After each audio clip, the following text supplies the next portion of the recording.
কোন মার্কায় ভোট দিলে বেহেশতে টিকিট পাওয়া যাবে না। আর আমরা সেই মার্কায় যদি ভোট দেই তাহলে সেটা হবে শিরক, আর শিরকের মাপ কিন্তু আমাদের ইসলামে নাই। শিরক গুনার মাপ আমাদের ইসলামে নাই। বেহেশতের মালিক কি আল্লাহ না? দাড়িপাল্লা কি বেহেশতের মালিক? হাত পাকা দেশের মালিক? বেহেশতের মালিক আল্লাহ। আমাদের আল্লাহকে ডাকলে, আল্লাহর দিদার লাভ করলে তবেই আমাদের বেহেশত হবে। তাছাড়া কোন মার্কায় ভোট দিলে দেশের স্বাধীনতা, দেশে বেহেশতে যাওয়া যাবে না।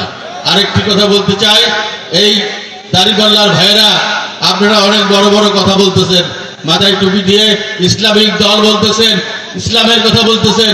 কই আপনার হোটে তো কোনো সাইকুল হাদিসকে দেখি না, আপনার মনে করুন তো কোনো বড় বড় মওলানা দেখি না, যেই মওলানা এই সমস্ত ইসলাম সম্পর্কে ভালো জানে, এরকম লোক তো আমরা দেখতেছি না।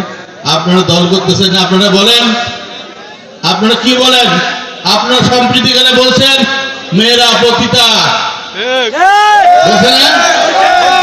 পাকিস্তান আমলে আপনারা আমাদের মায়েদের, আমাদের বোনেদের সম্ভ্রম হানি করেছেন, আমাদের মায়েদের বোনেদের শাড়ির আঁচল টেনে ধরে ওই পাকিস্তানি মিলিটারির হাতে তুলে দিয়েছিলেন।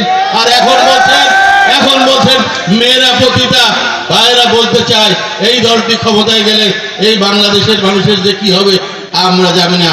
সমস্ত গার্মেন্টস বন্ধ হয়ে যাবে, সমস্ত গার্মেন্টসের মহিলারা কাজ করতে পারবে না, মহিলাদের কর্মসংস্থান থাকবে না।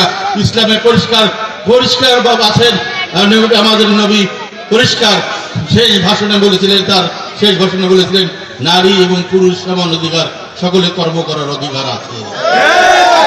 পারলে এই কথার বিরোধিতা ওনারা করুক, পারলে এই কথার বিরোধিতা করুক। আমরা পরিষ্কার বলতে চাই, বেহেশতের টিকিট আল্লাহ দিবে এবং আল্লাহর কাছ থেকে, আল্লাহর দিদারের মধ্য দিয়ে, আল্লাহর আস্থার মধ্য দিয়ে আমরা সেইটা অর্জন করব বেহেশত। আপনাদের দাড়িপাল্লায়, আপনাদের হাত পাকায় ভোট দিয়ে নয়।